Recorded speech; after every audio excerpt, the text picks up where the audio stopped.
Welcome to the Golden Nuggets.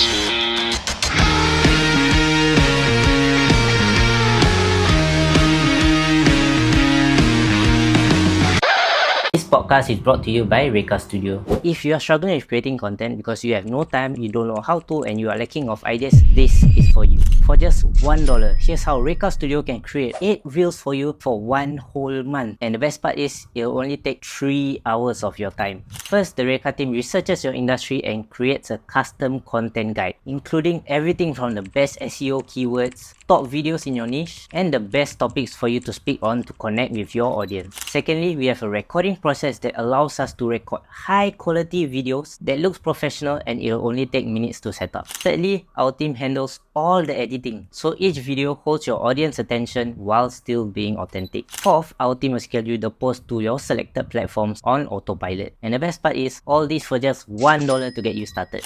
We can only slot in 5 more clients, so visit tgnpodcast.com/Reka to find out more. Terms and conditions apply. Nuggets, back to the episode. Welcome back to part 2 of the Golden Nuggets podcast, and we still have Razif. Yeah.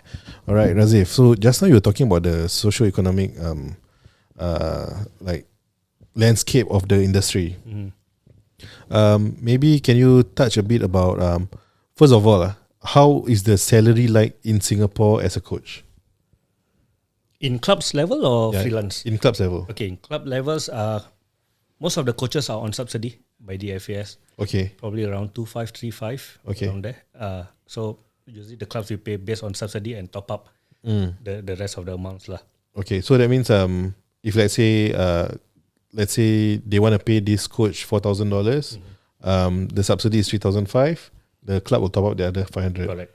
How are Singapore clubs monetizing? Monetizing. I mean, I don't know if you know, but I'm also quite curious lah. How do they make money, is it? Yeah. That's the question. Sponsorship, is it? Through sponsorships. Most of the clubs are through sponsorship, never through sales of ticket. Yeah. Probably through that lah. Sponsorships, merchandising. Yeah. So even now, if you look at Balestier Khalsa, in terms of how they market themselves now, it's a bit different. They're trying to go worldwide in terms of how they sell their merchandise, jerseys and stuff like that. Okay. And then bringing in revenues through sales of probably like food. So like they have match day revenues for that. Okay. I see. Okay. So it's different for us in terms of, let's say in Europe, let's say Premier Leagues, they have TV rights, sponsorship rights, players rights and stuff like that. So for us, we are not at the level yet. Probably more through sponsorships, money coming in. What do you think it takes for us to get to that level? Well, that one is different lah. Because I think it's in the first place, it's culture-wise lah. Okay. So in Europe, culture-wise, in terms of your neighborhood, let's say for example, you see Arsenal around that area, you see people coming in through neighborhoods. But for us, because we are still as an island, I think everybody is easier to communicate around the country. So we don't have that culture of if a team in Woodlands, all the Woodlands must be there. Still mixture. So like Land City is in Bishan, people from everywhere can support that team. So a bit different. Okay. Understand. And for you as a coach, just now you were talking about how if you were to go to perhaps JDT, then you may actually have lower salary and all because of the currency. Is this really an issue? And also the clubs in the other countries, don't they have perhaps a bigger budget, maybe from their own government to subsidize for these kind of things? Well, it depends on clubs and country though. So when I was offered to coach in Laos, they had a subsidy from FIFA. Oh, okay. So all the foreign coaches are actually paid, or foreign players are paid in USD. So, but because of the denominations wise, in terms of money wise, it brings back to me, like for example, when I was offered in Malaysia, they offered me about 4,000 ringgit a month to be part of the coaching staff. So I told them, yes, 4,000 ringgit is high for you, but for me to do conversions and to travel up there is actually a lower cost lah. So probably if I were to take that over of 4,000 ringgit, probably if it's a long-term contract, that it makes more sense for me to be based there. But it's just for 1 year contract, I think it's very hard for me, for my family also. Okay. So that's the difference lah. So if you compare to Europe, so for example, if I travel in Ireland, I was coaching in Ireland, and I got an offer in, let's say, Scandinavia, Sweden, or Norway. Probably the money wise is more or less the same because they are paying in euros. Yeah. So almost in every country. That's why it's easier for them to travel from one country to another country in Europe. So Okay. because it doesn't affect them much in terms of currencies. Okay. So that is the current challenge football coaches in Singapore are facing. Yep. Yep. Like they would want to have that experience, but they cannot because of this main factor. Yeah, one of that main factor. What if you were to bring your family over there for 1 year and then try it out and make a name for yourself? I think we tried. We talk about it lah. So me and my wife, we talk about it of going out, probably somewhere like US or UK to just migrate out and then find a work there for a year and try it out. But then again, it's always at the expense of the kids lah. So going through international school, it costs us even higher. So it's quite difficult to work there. So even for us, like for example, if you were to go to US and coach, then we need a special visa to coach sports. Okay. Yeah. And what about Middle East? Middle East, yeah. There are some offers also. Last season, I got an offer in UAE to coach an academy. So probably paying same, probably around 3-5 USD. Okay. So with accommodations, car, transportation, everything paid for. But again, it's a short-term contract of probably 8 months, 9 months. Oh, really? Yeah. Wow, so So short. based on the season term. Season term. Wow. So how do you think it's possible for a Singaporean coach to break out of this cycle? I think can lah. If you're single, ready to just go out and then start a new life, I think you can still do it. Yeah. At the end of the day, it depends on what you want lah in your football life as a coach. So if you are very aspiring to go out and coach at a higher level, probably that's the better pathway that you can take. If you got family, it's a bit difficult Yeah. because of the administrative for Correct. your kids and stuff like that. And logistics. Especially the kids' school. I think that is one of the biggest costs that you may even be looking at. Because houses, I think, can find cheap ones out there. If the package includes kids, why not, right? Then probably, yeah. Yep. But also, because you say short term also, that's an issue also. Correct. It needs to be long term. Yeah. Do you think you would consider perhaps a 1 year kind of thing, and then they tell you that you will have the option to sign 1 more year, Yep. provided? So I had that offer earlier this year. Oh, With one of the UK clubs. okay. Okay. So they have this offer for me to go over there for a season, and then they will send me to different part of the world to be part of their coaching, elite football coaching, scouting levels, Okay. where I will scout players that will be transferred to the main club. Yeah. So those kind of things can work, but it depends on the work permit also at the end of the day. So I think it's difficult for us Asian to just go out to UK and then just get a work permit without sponsoring lah. So everything that we have to be done is through their sponsorship of visas. Okay. It's interesting you talk about all these things is not really sponsored and all, right? For you, when you took your license, right, did you pay for yourself, or was there like any Sponsors. sponsors or entities that actually sponsor you for this? I took it on my own. Okay. I spent probably around 7,000 Sing dollars Okay. for all that flight accommodations and cost fee lah. So like when you do your internship at these clubs also, you are at your own expense? At my own expense. Wow. So during my internship, I managed to use the Sports SG grant, coach education grant, to help me supplement in terms of my accommodations and flight lah. So Sports SG has this grant for coaches who wants to travel out to studies and stuff like that. So I use up that grant lah that Sports SG offered. Okay. And when coming back, it's just to give back to the community and do a session or two for the local coaches. Oh, okay. Wow, that's interesting. How much is that grant? It depends on the level of the coaches. Probably the senior levels around 3,000 to 5,000. Okay. Okay lah. But I think they took that away, and now based on the programs that you are going to, and then they will just look at the programs and look how much they can offer. Probably up to 15,000. Yeah. Wow. Okay. So there are a lot of support for coaches actually from Sports SG. Oh. Is this something recent or since back then when you started? Since back then. Since back then there was all these options. Correct. But many I don't think will take up. I don't know. I just feel like Is it the reason why they take up? Is it because they don't know about this, or Probably they don't know about this. that's the thing. yeah, If I know, I take already, bro. yeah, I know, right? Maybe I also. So when I went for my scouting course or talent ID course in Manchester. So I used that grant to actually go for the course and also go for my attachment at the same time Okay, at Manchester. at Manchester City. Okay, Oh, okay. Haven't finished the second part lah.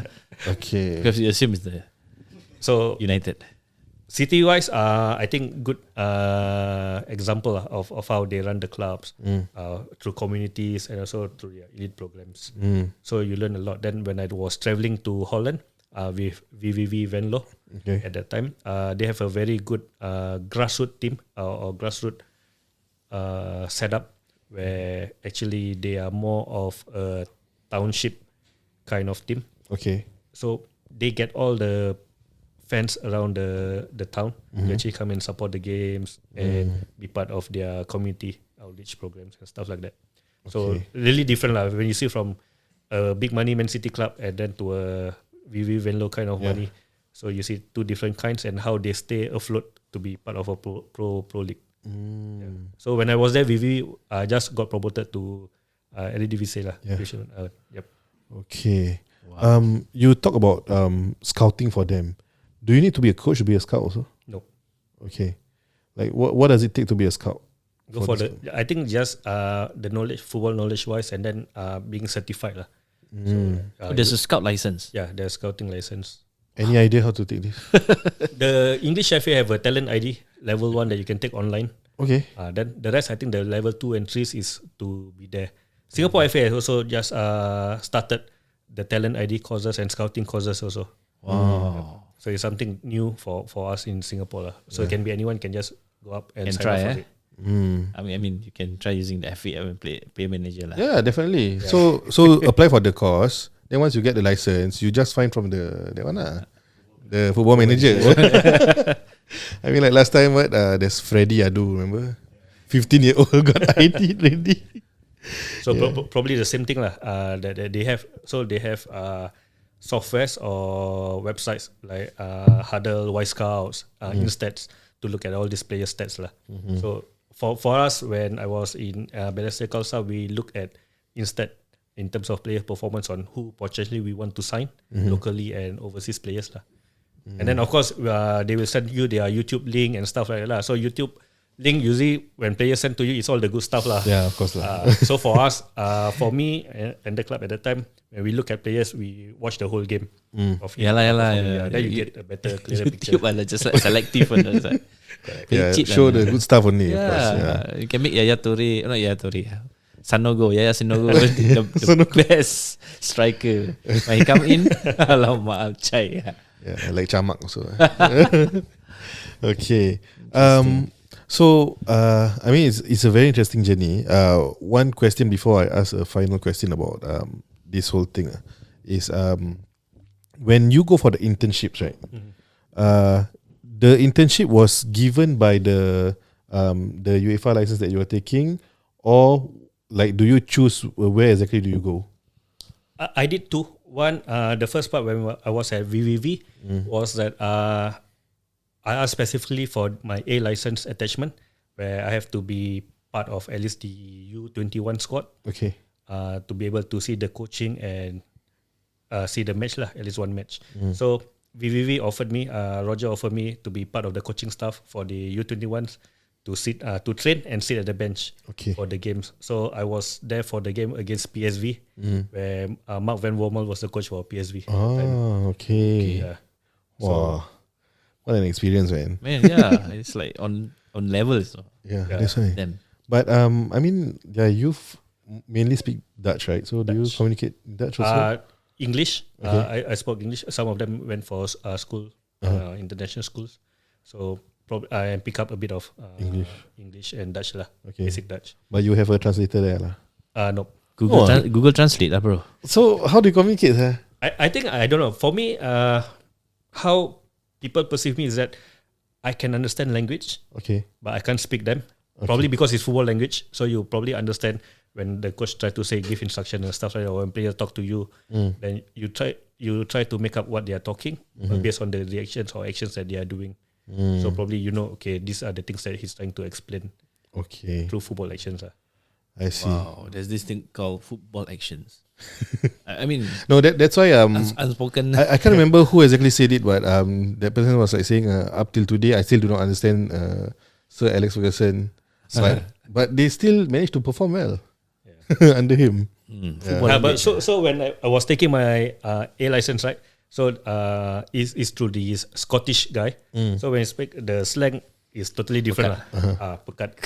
Same like Alex Ferguson. So when you're different times sleepy, then when you hear speak, then you just inch out forward and try to pick up that slang. Then we have Scouser slang. Then you got the Newcastle's. Yeah. It's like, it's very very diverse. Then my course we have Portuguese guy. So different slang again. So but it's very very nice. Differently, I would say in terms of coaching wise, the Europeans are more open in terms of sharing and debating. Okay. So during the course, sometimes it overruns. Course probably end at 6. It overruns up to 1-2 a.m. Wow, Just by talking about football. And the debate. So typical, the Portuguese we just debate. Mourinho is the best coach. Like healthy debate lah. Yeah. So fight, argue. At the end of the day, 1 o'clock, 2 o'clock, finish it. Okay, let's stop here. Let's go for the drink. Then just go to the pub. Then they just drink. Mabuk. But then class start back again tomorrow at 7. So when we went back, we came down for breakfast. Some of them are still at the pub, chatting away, talking. Yeah, so it's different. Okay. I think the vibe's different. There's the lifestyle of the coach over there. Yeah. So one last question about this your coaching journey.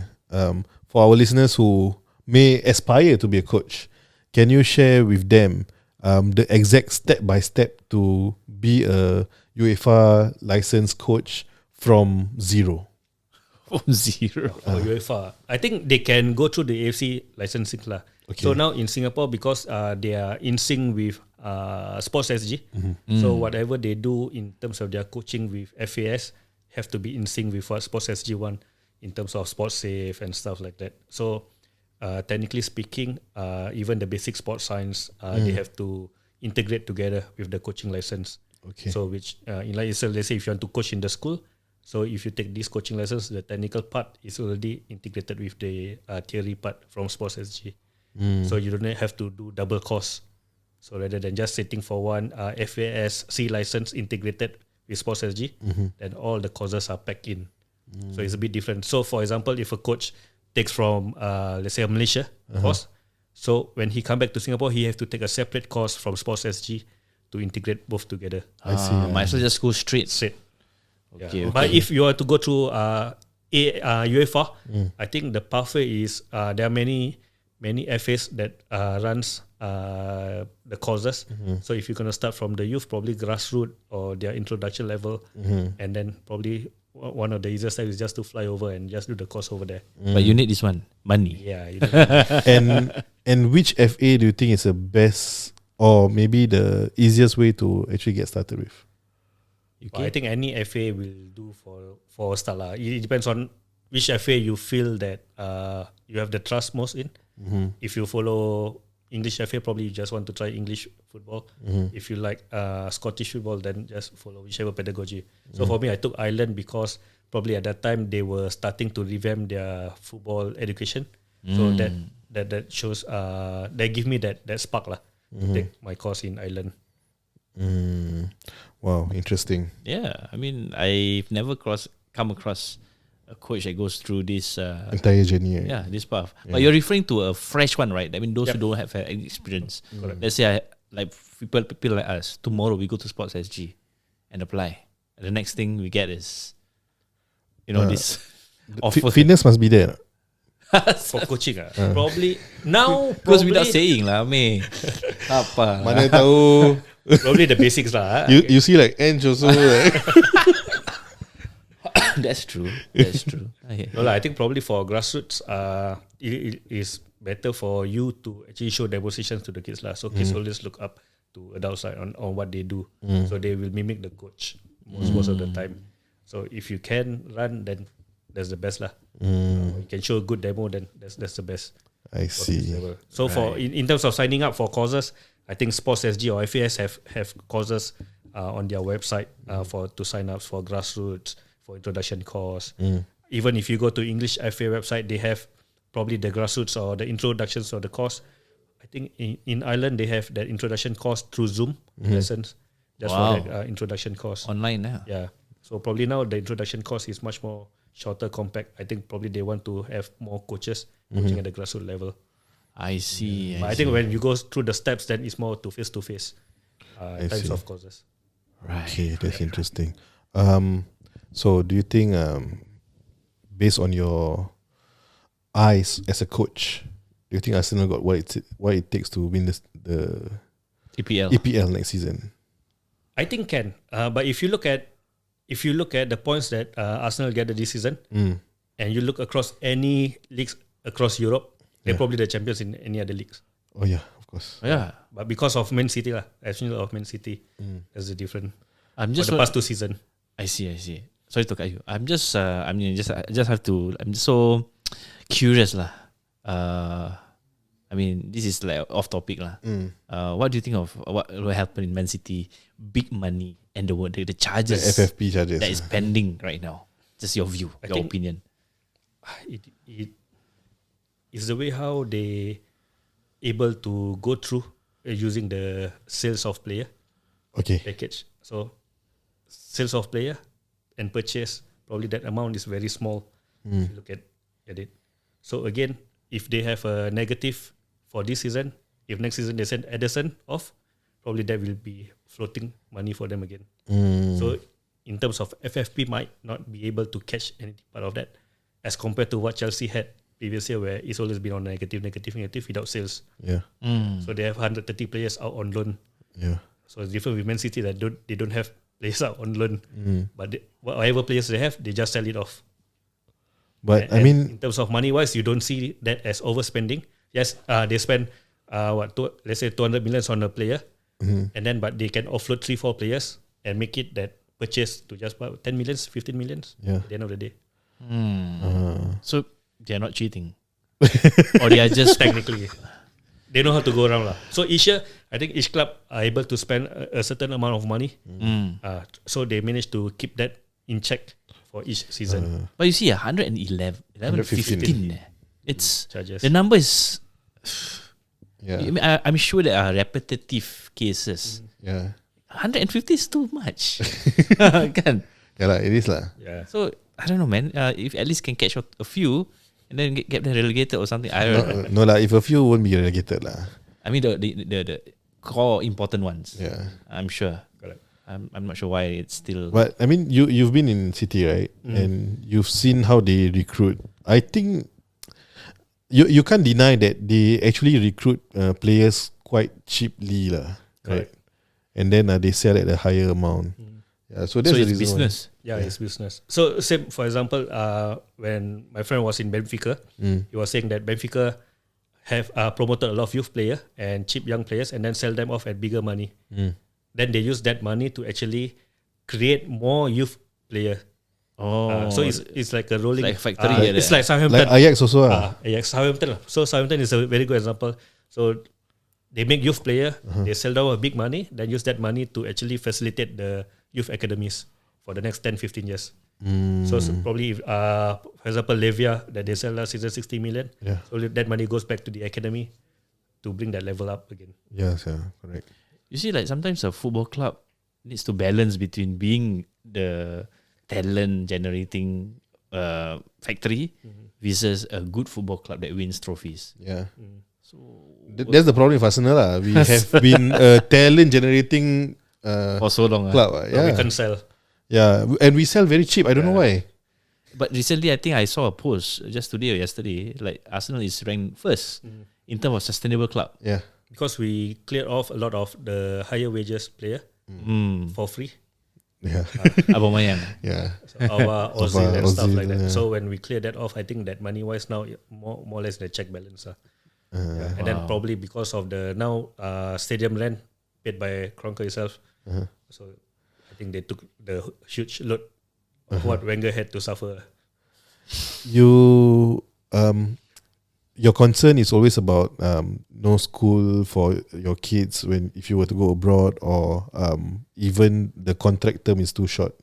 What if it was Arsenal that gives you this 1 year contract? I took You'll take I'll take. Although it's short, it's 1 month only. No lah. Let's say Okay, one let's season say lah. 1 month 1 year. 1 year. 1 year I'll take. You'll take So even like if Spurs were to offer, yeah, I will still take. Really? Because it's Are you sure? It's an experience to work for your rival. Okay. And understand why Okay they lah, flop so for much. the money. No lah. Actually, it's the level of learning lah. So for example, if you look at fair Liverpool, enough. if you look at Liverpool, I think some of the staff are actually Man U fans. A lot. Really? Yeah. So it's always like that. So even when my friend was the head of Liverpool, he was an Everton fan. Oh. So it's always like Rival. that lah. So whatever opportunity that comes in, I think just you have to take it and then just grow with it. It doesn't Be matter better. regardless of who you support. Correct. Yeah. Harry Kane was an Arsenal fan, right? Youth player. Youth player. Yeah. Okay, I think with that we round up part Part 2 two. of the Golden Nuggets podcast. Part 3 we will talk about your real estate journey. Right. Alright. So thank you guys. I'll see you on the next one. Bye.